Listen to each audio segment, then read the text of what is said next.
नमस्कार दोस्तों, हमारे इस चैनल संस्कृत सरयू में आप सभी दोस्तों का बहुत बहुत स्वागत है। दोस्तों, आज हम द्वितीय विभक्ति लेकर के आए हुए हैं।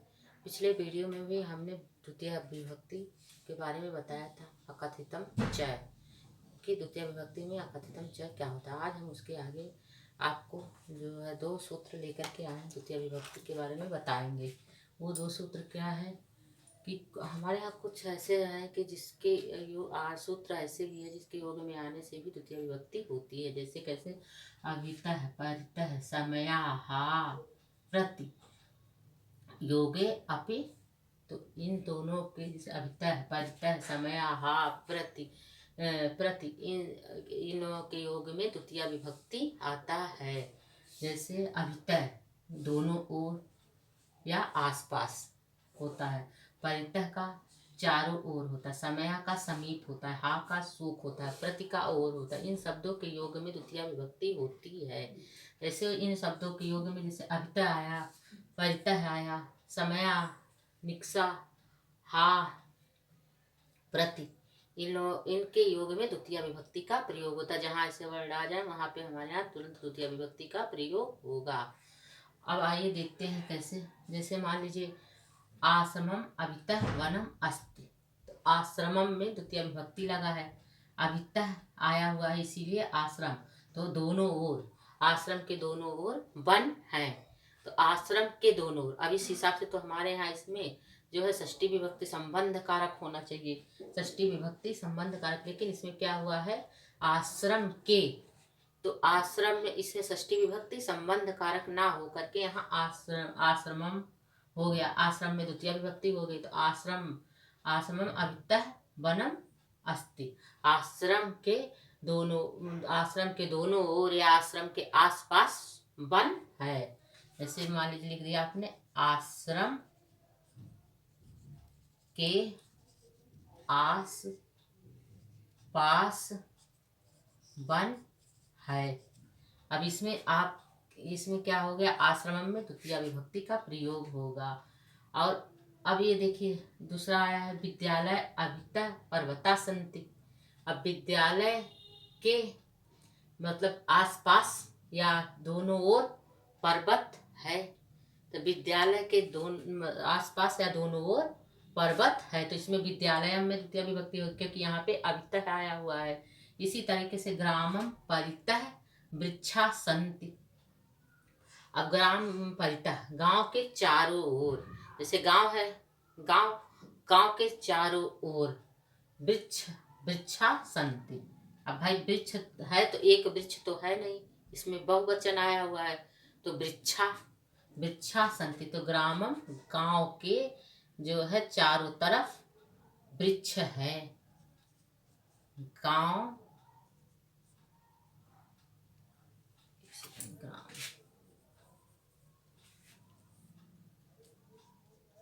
गांव के चारों तरफ वृक्ष है।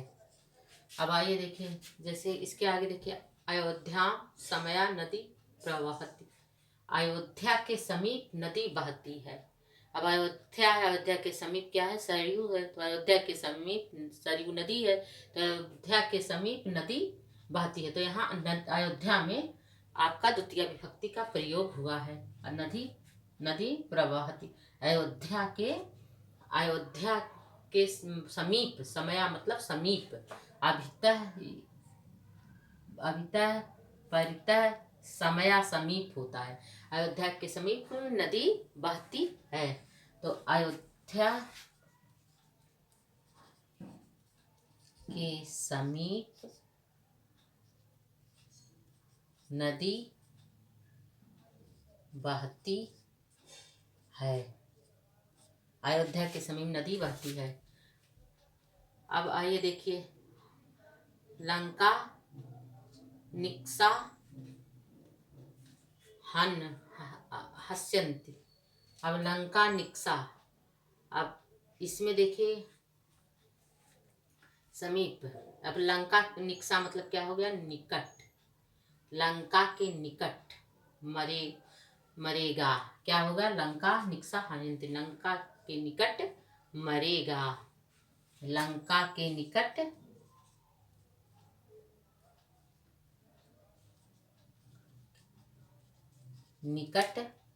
मरेगा। अब इस ये देखिए क्या हुआ है, लंका, लंका निक्सा, लंका में जो है द्वितीय विभक्ति लगा है तो लंका के निकट मरेगा। अब इस हिसाब से इसमें जो है के क्या है, षष्ठी विभक्त ना होकर के, षष्ठी विभक्त ना होकर के यहाँ पे द्वितीय विभक्ति का प्रयोग हुआ है। अब इसके देखिए आगे है हा कृष्णा अभक्तम, इसको कहा जाएगा हा कृष्णा अभक्तम।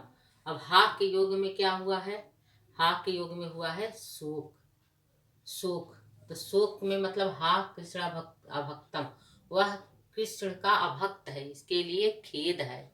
वो कृष्ण अभक्त है, इसके लिए खेद है। वो अभक्त के लिए, हा के लिए शोक किया गया तो वो अभक्त के लिए, वो कृष्ण भक्त अभक्त के लिए हमें खेद है।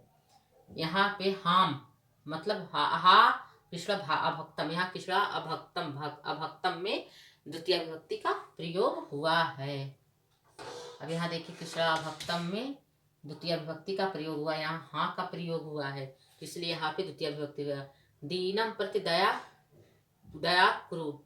अब दीनों के प्रति दया करो, दीनम में जो है, दीनम में जो है द्वितीय विभक्ति का प्रयोग हुआ। यहाँ प्रति हो गया, प्रति मतलब और, तो दीनों के प्रति, दीनों की ओर दया करो, दीनों की ओर दया करो, दीनों की ओर दया करो। यहाँ प्रति के उसमें आया है तो इसलिए ओर लगा हुआ है।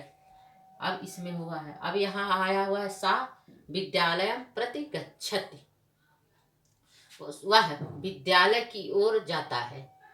सह विद्यालय प्रति गच्छति, वह विद्यालय की ओर जाता है। तो यहाँ पे विद्यालय में यहाँ प्रति लगा हुआ है तो यहाँ विद्यालय में द्वितीय विभक्ति का प्रयोग हुआ है। तो इस सह वह विद्यालय की ओर जाता है। जैसे मान लीजिए आप कर दीजिए सह गृहम प्रति गच्छति, वह घर की ओर जा रहा है। सह वाटिकाम प्रति गच्छति, वह वाटिका की तरफ जा रहा है। वह मतलब किसी की तरफ भी जा रहा है। सह नदी प्रति गच्छति, वह नदी की तरफ जा रहा है तो ओर जा रहा है, तरफ, तो इसके मतलब प्रति की तरफ ओर होता है। वह विद्यालय, वह विद्यालय के ओर जाता है, वह विद्यालय की ओर जाता है। तो इसी प्रकार हमने बताया अविता परिता समय हार प्रति, और जहाँ पे ये शब्द आए वहाँ पे जो है आपका द्वितीय विभक्ति का प्रयोग होगा, वहाँ पे द्वितीय विभक्ति होगा। जहाँ पे आप लोगों को दिखाई दे रही अविता परिता समय निक्सा जो है हा प्रति योग में आपका द्वितीय विभक्ति का प्रयोग होगा। अविता, अब जैसे अविता योगी योगे अपि, परितः योगे अपि, समया योगे अपि, हा योगे प्रतियोगी अपि, तो जहाँ पे ये शब्द आ जाए वितय प्रत्यय समया निक्सा, वहाँ के योग में द्वितीय विभक्ति का प्रयोग होगा।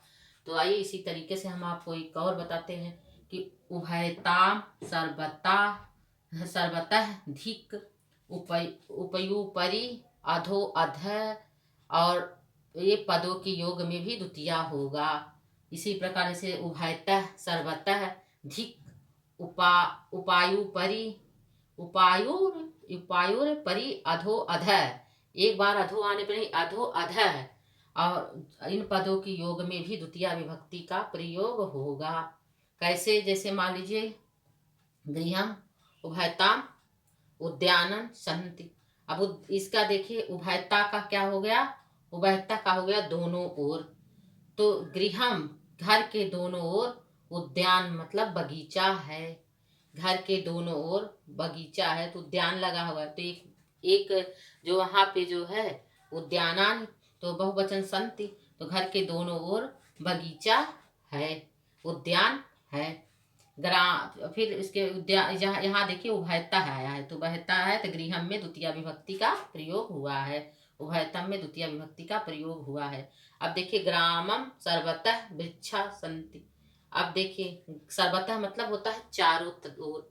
अब गांव के चारों तरफ वृक्ष है, तो वृक्ष है तो वृक्षा बहुवचन हो गया, क्योंकि एक वृक्ष तो है नहीं, चारों तरफ है तो ढेर सारे वृक्ष हैं।